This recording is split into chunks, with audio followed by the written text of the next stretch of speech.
नमस्कार, मैं हूं रिदम दत्ता और एक्सप्रेस इंटरव्यू में आप सबका स्वागत है। राजेश खन्ना साहब आनंद में एक बात कह गए, कहते हैं कि बाबू मोशाय जिंदगी बड़ी होनी चाहिए। और आज के जो हमारे फनकार हैं, उन्होंने अपने काम के जरिए जो डायलॉग्स लिखे हैं, जो गीत लिखे हैं, जो कहानियां लिखी हैं, वो इस तरह लिखी है कि अपने छोटे से करियर में उन्होंने बहुत कुछ देखा है। इसलिए उनकी ज़िंदगी अभी इस करियर में बड़ी है, लंबी नहीं है, मगर उसमें उन्होंने बहुत अच्छा काम किया है, हरी भरी है। और मेरी दोस्ती भी उनसे हाल फिलहाल में हुई है और मैं ये ज़रूर कह सकता हूँ मेरी दोस्ती भी उनसे हरी भरी है और रहेगी। और 5 अप्रैल को सिनेमाघरों में अपनी वो डायरेक्टर के तौर पर पहली फिल्म प्रदर्शित करने वाले हैं, जिसका नाम है दुकान। तो आइए आज बात करते हैं उनकी ज़िंदगी के बारे में, उनकी इस कहानी के बारे में, सिनेमा के बारे में, जिनका नाम है सिद्धार्थ गरिमा। आपका बहुत बहुत स्वागत है। सबसे पहले आप लोग कैसे हो? और एक्साइटमेंट से ज़्यादा टेंशन हो रही है बहुत टेंशन है yes, बिल्कुल सही बोला आपने। तो वो तो है एंड बट देखिए, अब फिंगर्स क्रॉस, हमने अपनी पूरी मेहनत कर दी, अब जनता के हाथ में है। मैंने जैसे स्टार्टिंग में कहा ना कि मैं ये नहीं कहूँगा कि आपका जैसे 3 दशक का करियर है, 2 दशक का, मगर एक अच्छा करियर है, छोटे समय में अच्छी चीज़ है। आपने बहुत जल्दी राइज किया है, अचीव करा है। तो जब पीछे मुड़ के देखते हैं तो क्या नज़र आता है? आप कह रहे हो जल्दी, हमको तो लगता है हमें पहली फिल्म पहले ही बना देनी चाहिए थी कोविड से पहले एटलीस्ट, बहुत आसान हो जाता शायद। बट ठीक है, मतलब पीछे देखते हैं तो वैसे कहते हैं ना कि ज़िंदगी में पीछे नहीं आगे ही देखना चाहिए, तो हम पीछे ज़्यादा देखते नहीं हैं। मतलब हमें लगता है कि ये बहुत अच्छी बात है कि हम अपनी डेब्यू फिल्म दिखा रहे हैं दर्शकों को और हमने पीछे फिल्में लिखी हैं, गाने लिखे हैं। लेकिन मैं आपको बताऊं, एक लिखने वाले के लिए या बनाने वाले के लिए हर फिल्म एक पहली फिल्म जैसी ही होती है। हम लाइफ लॉन्ग ये फीलिंग चाहते हैं अपने लिए कि हम कभी ये ना सोचे बैठ के कि अरे यार हमने इतना काम कर लिया, you be sitting on a body of work. More than that, I think every new idea is a new challenge and it excites you. So जैसे दुकान पहली फिल्म आ रही है, पेट में बटरफ्लाइज हैं, हम सोचते हैं ऐसे ही होना चाहिए हमेशा आगे भी।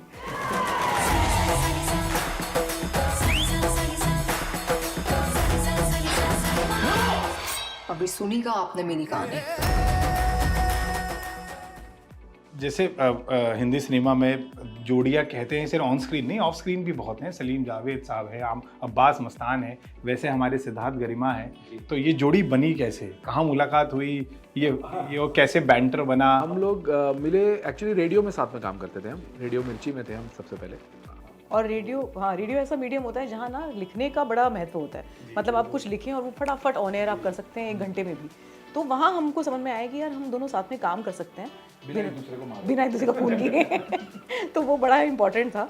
और उस वहाँ से एक ऐसा तालमेल बैठा, एक ऐसी जुगलबंदी बैठी राइटिंग में, जो हमें भी लगता है कि रेयर है, क्योंकि हमें किसी और का लिखा हुआ शायद कभी पसंद ना आता इंडिविजुअली, लेकिन एक दूसरे को हम मतलब करेक्ट भी कर लेते हैं। इसी बात पे मैंने ये बात संदीप रेड्डी जी से भी उनसे बोली थी कि उनकी फिल्में इसलिए भी अच्छी जा रही है या दर्शकों को पसंद आती है कि लिखते हैं वो।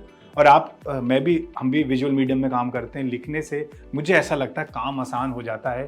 फिर चाहे वो कोई भी कलाकार हो, चाहे मैं बतौर एंकर कोई काम कर रहा हूँ, अगर मैं लिख कर आता हूँ तो वो काम आसान हो जाता है। तो कितनी इंपॉर्टेंस है राइटिंग की आप दोनों, मतलब जो खासकर नए लोग जो सुन रहे हो? हाँ जी, तो बेसिकली हमको ये लगता है कि एक ट्रेंड आया था इंडियन सिनेमा में जब राइटर डायरेक्टर ही होता है। जैसे इम्तियाज़ अली जी उस टाइम पे ही, मतलब ज़्यादा, Anurag Kashyap for that matter. और तो अब लेकिन वो ट्रेंड खत्म सा होता जा रहा है। तो हमको लगता है कि बिना स्क्रिप्ट के तो फिल्म है ही नहीं, मतलब क्योंकि हम राइटर हैं इसलिए नहीं है। इनफैक्ट अल्फ्रेड हिचकॉक ने ये बोला कि if you can write it then you can 80% direct it, so it's on paper anyway. हर चीज़ की फाउंडेशन जो है वो राइटिंग है। तो जो लोग आगे ये फिल्में बनाना चाहते हैं, करना चाहते हैं, सबसे पहली चीज़ आपके पास एक कमाल की कहानी होनी चाहिए जो आपको पेट से बोलनी है। You should have the fire कि मैं ये कहानी नहीं बोलूँगा तो शायद मैं जी नहीं पाऊंगा इसके आगे। तो वो राइटिंग उस तरीके से फिर आपकी होगी, तो वो बेस है।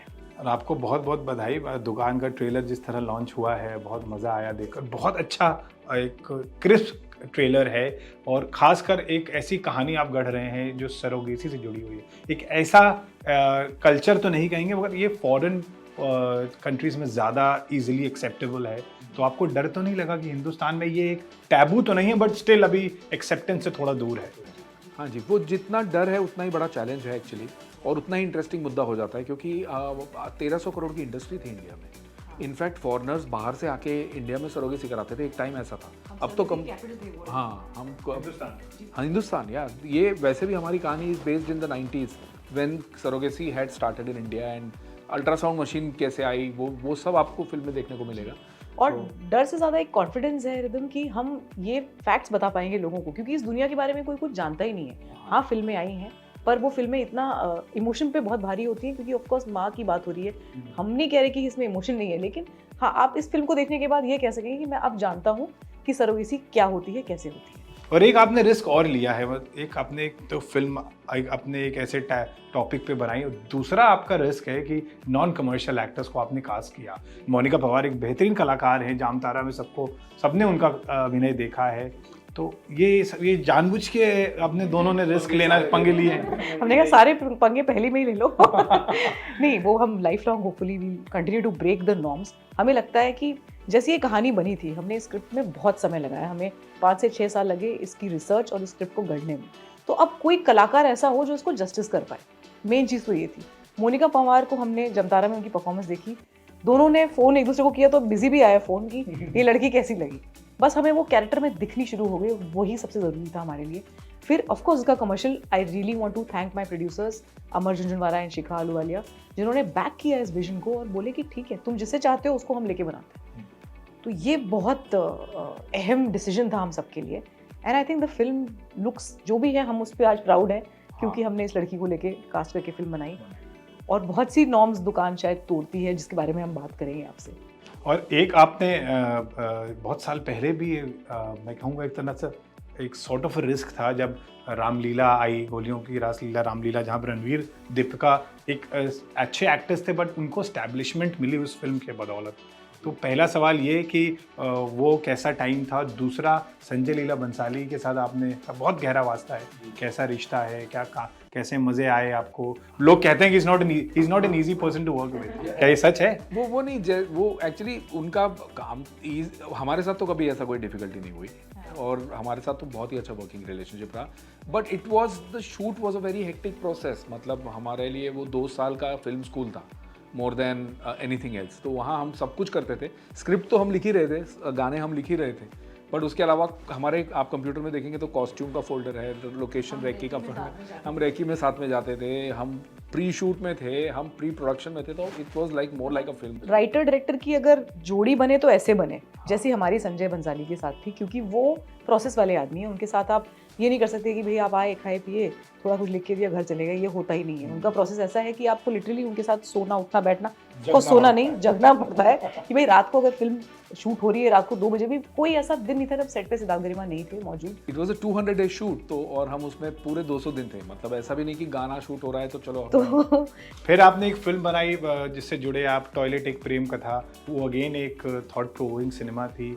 तो आप जब लिखते हैं तो 2 चीज़ों का ध्यान रखते हैं कि सिनेमा को आप एंटरटेनमेंट से भी जोड़ेंगे और इंगेजमेंट भी करेंगे उसमें। जी actually thank you for saying that, कि आप तक पहुंच गई ये बात, तो मतलब हम कहीं ना कहीं अपने काम में सक्सेसफुल हुए थोड़ा सा। क्योंकि हमने कहा था जब ये बना रहे थे, जब टॉयलेट एक प्रेम कथा जब हम लिख रहे थे, कि कम से कम एक बंदे ने भी पूरे देश में टॉयलेट बना लिया ना, तो हमारी ये जर्नी सक्सेसफुल है, ये फिल्म सक्सेसफुल। मतलब हम रियली खुद, आप सोचेंगे कि ये आइडियाज़ लेके चल रहे हैं। हमें लगता है कि हाँ, फिल्में एंटरटेन करने के लिए होती हैं। भाई तुम मेरी फिल्म का टिकट क्यों खरीदोगे? क्योंकि तुम्हें उसमें मज़ा आना चाहिए। लेकिन अगर उस इतना बड़ा जरिया है, अगर एक बात कह सकें, तो सिद्धार्थ और मेरी कोशिश यही रहती है कि इस फिल्म में एक बात कही जानी चाहिए। टॉयलेट प्रेम कथा की जर्नी भी कोई आसान नहीं थी। बहुत से प्रोड्यूसर्स ने ये बोल के उसे नकारा कि ये तो डॉक्यूमेंट्री बना रहे हो तुम लोग। Then we had to like script the whole thing and tell them कि okay, this is what we want to do. And luckily Neeraj Pandey came on board कि चलो मैं करता हूँ और मैं प्रोड्यूस करता हूँ इसको वगैरह। सिद्धार्थ गरिमा, जितना फिर अब तक का सफ़र था ये आपका, आपने एक अच्छा सफ़र में चल रहे हैं। और अक्सर होता है ना, हम जिंदगी में चल रहे होते हैं, गाड़ी ड्राइव कर रहे होते हैं, एकदम से एक बम्पी राइड आती है तो हमारी आंखें खुल जाती हैं। और ऐसा आपके साथ भी हुआ? कुछ सिनेमा से राब्ता थी, एक सिनेमा की मैं बात याद आ रही है मुझे, 32 किलोमीटर चालू भी उस हद तक नहीं पहुंच पाई। तो ज़िंदगी में जब ऐसे बम्पी राइड्स आते हैं, जिसे हम फेलियर्स कहते हैं, तो आदमी एकदम कहते हैं ना रॉक बॉटम पे पहुंच जाता है। तो वहाँ से ऊपर आने की क्षमता, हिम्मत, वो कैसे आपको मिली? क्योंकि फिर जो उसके बाद हुआ वो बहुत कमाल हुआ। तो हम लोग आपस में ये बात भी करते हैं बहुत बार कि यू नो, जो फेलियर से आप सीखते हो वो कभी आप सक्सेस से नहीं सीख सकते। मैं बोल के ही बात बोलूंगा। हाँ, पर मैंने छीन ली तेरी बात। तो क्या होता है ना कि आपको ग्राउंडेड रहना सिखा देते हैं। और आपको पता है, राब्ता आई, उसके 2 महीने के बाद टॉयलेट आई। मतलब the gap was this much. तो जो राब्ता आने के बाद हमारे जिनके साथ हम काम कर रहे थे, उन्होंने हमारे फ़ोन उठाने बंद कर दिए थे कि ये तो पिक्चर फ्लॉप हो गई। तो वो उनके वापस फोन आने लगे जैसे अगस्त में आने वाला था और ट्रेलर आया टॉयलेट का। तो हमने ये बहुत कुछ सिखाता है ये आपको इस इंडस्ट्री के बारे में, यहाँ की दोस्तियों के बारे में, इन लोगों के बारे में और जिंदगी के बारे में। तो of course one of the finest actors जो अगेन छोटे समय में उन्होंने वो चीज़ें हासिल की थी जो इम्पेक्केबल थी, जो शायद हर आदमी के लिए हासिल करना आसान नहीं होगा। फिर उनका एकदम से ज़िंदगी से चले जाना। एज एन एक्टर आप उन्हें कैसे याद करते हैं, उन चीज़ों में नहीं जाएंगे, मगर as an actor Sushant Singh Rajput की जितनी जर्नी आपने देखी, काम किया, कैसे याद करते हैं? हमने काफ़ी क्लोजली 2 साल काम किया उनके साथ। He was a method actor, वो काफ़ी प्रोसेस को फॉलो करने वाले काफ़ी डेडिकेटेड हार्ड वर्किंग एक्टर थे। तो वो मतलब स्क्रिप्ट को अपने सीने से लगा के घूमते थे 2 साल के लिए। राब्ता की स्क्रिप्ट उनके पास ही रहती थी, जब भी जाओ आप, अरे इसमें ऐसे कर लें, इसको ऐसे बोलूँ मैं तो कैसा लगेगा। So it was a very very intense sort of relationship between, मतलब झगड़े भी हुए हैं हमारे। तो आप रेयर कह रहे, एक चीज़ और इस इंडस्ट्री में रेयर है, वो दोस्ती यारी। और फिर आपकी दोस्ती यारी संदीप रेड्डी वांगा से हुई, तो ये दोस्ती की कहानी कैसे है, कैसे गढ़ी गई? ये कैसे हुई, मतलब जब हम कबीर लिख रहे थे तो he sort us out. He said कि मेरे को वो चाहिए जिन्होंने रामलीला लिखी। अच्छा। हाँ, तो उन्होंने बहुत बार थिएटर्स में वो फिल्म देखी थी। हाँ, when he was writing Arjun Reddy लिख रहे थे, वो बनी नहीं थी फिल्म। तो वो बोल रहे थे, उन्होंने, वो आप बोलते हैं हमको कि मैंने 3 बार जाके थिएटर में देखा कि अब ये लव स्टोरी के ऊपर कैसे कोई जाएगा। तो उनका मतलब उतना उनको पसंद आई वो फिल्म। तो फिर वो हमको मतलब कि प्रोड्यूसर्स के थ्रू ढूंढते हुए पहुंचे हमारे पास। हम मिले पहली बार में और पहली बार में ही वाइब मैच हुई, क्योंकि एक तो मैं तेलुगु बोलता हूँ, तो I am born and brought up in Hyderabad. So या तो हमारा कनेक्शन वहाँ हो गया। फिर मेरा और संदीप का तो कनेक्शन है पूरा, हम बहुत सिमिलर हैं।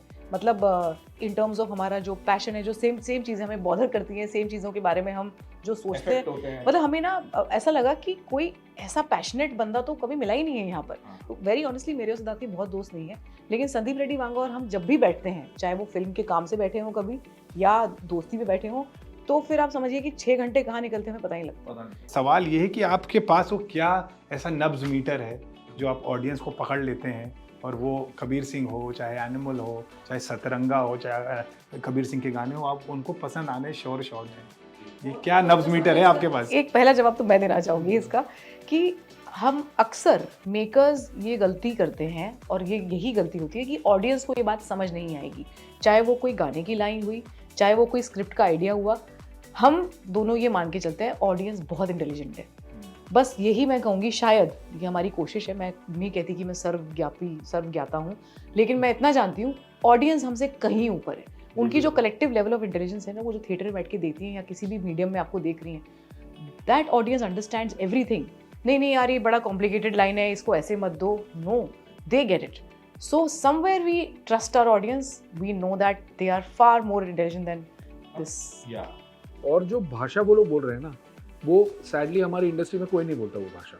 तो उनको लगता है कि ये भाषा, जैसे हम लोग, अरे यार ब्रो कैसे हो आप, ठीक हो, ठीक है, नो या cool, all cool, all cool, ये सब चलता है हमारे इंडस्ट्री में। जबकि हमारी ऑडियंस वो भाषा नहीं बोल रही है। तो जब हम प्योर हिंदी में कुछ लिखते हैं या प्योर उर्दू में लिखते हैं, तो बोलेंगे अरे ये लाइन ना वहाँ नहीं चलेगी यार आप लोगों की। तो हमको कॉन्स्टेंट फाइट करना पड़ता है कि भाई आपको नहीं पता है यूपी में बैठा आदमी कितनी शुद्ध भाषा, शुद्ध हिंदी बोल रहा है, या एमपी की हिंदी कितनी बेहतरीन है। तो बेहतरीन भी उर्दू है। देखो, अब मैं हिंदी में भी उर्दू का प्रयोग कर रहा हूँ। नहीं, बट ये बात अच्छी आपने बोली, क्योंकि ये गलत फहमी है आई थिंक कि आप अच्छा दिखाओ, देखने वाले हैं। हाँ, एक वेब सीरीज, इस बारे में मैं जरूर जिक्र करूंगा और ये मौका लूंगा कि आनंद तिवारी की जो वेब सीरीज बंदिश बैंडिट्स आई थी, वो अपने आप में एक अलग थी, मगर लोगों को पसंद आई, क्योंकि उसमें जिस तरह का शास्त्रीय संगीत का उन्होंने चीज़ों उसके ऊपर कहानी गढ़ी। आप अच्छा दिखाइए, देखने वाले बैठे हैं। बिल्कुल बैठे हैं, उसके कदरदान बैठे हैं। और ये नहीं टू मच हिंदी हो गया यार वो, इसको चेंज। हाँ, जैसे कि आपको मैं एक एग्जांपल देता हूँ, बदरंग में सतरंगा, there were people inside only who wanted to change it, but Sandeep ने बोला नहीं यार, ये मेरे को समझ में आ रहा है, बदरंग में सतरंगा मेरे को, मैं तो तेलुगु हूँ, मुझे समझ में आ रहा है, तो जनता को समझ में आएगा। सो वो हमारी किस्मत अच्छी थी वहाँ की, संदीप रेड्डी वांगा का वो कन्विक्शन था उधर, वरना आपको डायरेक्टर्स में इतना कन्विक्शन मिलता नहीं है जनरल। जिस तरह फिल्माया भी गया, एक पति पत्नी से कह रहा है कि तू मेरी सारी बातें पानी में आज मिला दे, तो इट्स वेरी डीप। मतलब बहुत कम होता है कि पति कह रहा है अपनी पत्नी को। नहीं वही, अब ये भी एक बात आपने अच्छी बोली कि सिचुएशनल, तो अक्सर लोग बोल के कि यार बहुत सिचुएशनल लिख दिया आपने, इसका कमर्शियल कनेक्ट नहीं होगा। आप मुझे बताइए सतरंगा से ज़्यादा सिचुएशनल कोई गाना हो सकता है क्या? वो लिटरली अपॉलॉजी ऑफर कर रहा है, वो कह रहा है कि तेरे माथे से लगा लूँ हाथ छू के पैर तेरे। ये तो कितनी सिचुएशनल बात है, लेकिन क्या पूरे हिंदुस्तान में या पूरे वर्ल्ड ओवर ये फैक्ट नहीं है कि कभी ना कभी किसी ने किसी बॉयफ्रेंड ने गर्लफ्रेंड को सॉरी बोला होगा, हस्बैंड ने वाइफ को बोला होगा, तो स्पेसिफिक से ही यूनिवर्सल थॉट निकलता है। ये बात हम हमेशा मतलब एक पकड़ के चलते हैं, शायद इसीलिए ऑडियंस की कनेक्ट वहीं से आती है। संदीप वांगा की फिल्म मेकिंग में ये बात देखने को मिलता है। दुकान पर वापस आते हैं कि वो ज़माना चल रहा है जहाँ रोम कॉम भी बनती है, मासी एंटरटेनर्स है और ह्यूमंगस एक्टर्स जो बड़े मैग्नम ओपस में आ रहे हैं, वहाँ दुकान आप लेकर आ रहे हैं जो मैंने जैसे स्टार्टिंग में कहा, अभी कुछ समय पहले कहा, इंगेजिंग भी है और एंटरटेनिंग भी है। You are very confident about your product? That's okay, but yeah we have, मतलब हम इस फिल्म को इससे बेहतर नहीं बना सकते, तो उस मामले में तो कॉन्फिडेंस है। और हमको लगता है ना, एक अच्छी कहानी की गूंज रहती है, जैसे 12th फेल एक बहुत बड़ा एग्जाम्पल है। आप जिस मासी एंटरटेनमेंट्स के दौर में वो आई है और चली है, और अभी एक मलयालम फिल्म ने भी काफ़ी अच्छा बिजनेस किया, जो कि एक बहुत ही अच्छी छोटी फिल्म जिसको कहेंगे हमारे यहाँ बॉलीवुड में छोटी फिल्म, तो वो वैसी है। तो मैं कहता हूँ कि अगर कहानी के अंदर आपके पास है कि आप ऑडियंस को पकड़ सकें या उनके किसी इमोशन को टैप कर सकें, तो अपने आप कनेक्ट मिल जाता है। एक हिंदी सिनेमा का डायलॉग है बड़ा पुराना, मैं तुम्हारे बच्चे की माँ बनने वाली हूँ। आपने उसी का हुक उठाकर एक गाना बना दिया, हमने ट्रेलर में सुना। तो ये आपको लगा कि एक मार्केटिंग पॉइंट ऑफ व्यू से भी हमारी फिल्म को मैं तुम्हारे बच्चे की माँ बनने वाली हूँ। तो मार्केटिंग पॉइंट ऑफ व्यू तो बाद में आता है, तो मेन चीज़ ये है कि ये लाइन हमारी इमोशन के साथ रेजोनेट करती है। हम ये कहते हैं कि हमारी फिल्म की जो सरोगेट है, पॉइंट ऑफ व्यू सरोगेट का लेके चले हैं, तो वो ये कहती है कि मैं तुम्हारे बच्चे की माँ बनने वाली हूँ। इस बात पे इतनी पावर है कि do not forget to the couple for whom I am conceiving this baby, क्योंकि अक्सर ये बात भूल जाते हैं, वो जो मैं है वो बड़ा इंपॉर्टेंट है, तुम्हारे बच्चे की माँ, ये शब्द बहुत इंपॉर्टेंट है इस लाइन के अंदर।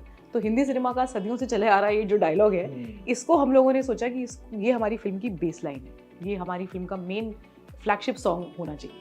आपको इसके लिए हमारी तरफ से तो बहुत बहुत बधाई है। हम चाहते हैं कि आने वाले समय में ये फिल्म 5 अप्रैल से लेकर पूरे साल कहीं ना कहीं इसको याद रखा जाए। मगर ये सवाल ज़रूर पूछूंगा जाने से पहले कि इसके बाद सिद्धार्थ गरिमा की जोड़ी हम कहाँ देखने वाले हैं? इसके बाद एकदम से एक और फिल्म हमारी रिलीज पे है, जो इस साल में शायद आ जाएगी। वो भी एक सोशल सब्जेक्ट के ऊपर है। It is an action love story, साले आशिक। अभी इसका ऑफिशियल कम्युनिकेशन ऑफ कोर्स आएगा, क्योंकि इस फिल्म एक स्टूडियो के साथ में है, तो सब डिटेल्स तब आ जाएंगी। पर हम उम्मीद करते हैं कि उस फिल्म में भी हम ज़रूर इसके लिए दोबारा बैठ के बातचीत करेंगे रिदम एक बार, बट एक सोशल मुद्दा हम लोगों ने उठाया है और एंटरटेनिंग तरीके से फिर कहने की कोशिश की है। तो yes, thank you very much. एक बात मैं ज़रूर कहना चाहूँगा कि ये जो आप वो दोनों वो इंसान हैं, हम बहुत सारे एक्टर्स के लिए, बहुत सारे जो व्यूअर्स देख रहे हैं कि करियर बड़ा या उसका समय ज़्यादा नहीं होना चाहिए मगर सही होना चाहिए, वो आप दोनों की कहानी में ज़रूर है, आपकी जर्नी में ज़रूर। बहुत बहुत आपको बधाई आने वाले all the work and projects. तो ये थे हमारे साथ सिद्धार्थ गरिमा, जिनकी कहानी बहुत सिंपल है। उनको अपना काम आता है, उनको लिखना आता है, उनको बोलना आता है, मगर उन सबसे ऊपर जो आता है वो है लगातार मेहनत करते रहना। और आई थिंक यही जीवन का सार है। फिलहाल इस एपिसोड में इतना ही, मिलते हैं फिर अगली बार लेकर आएंगे एक नए फनकार, जानेंगे उनकी कहानी खुद उनकी ज़बान।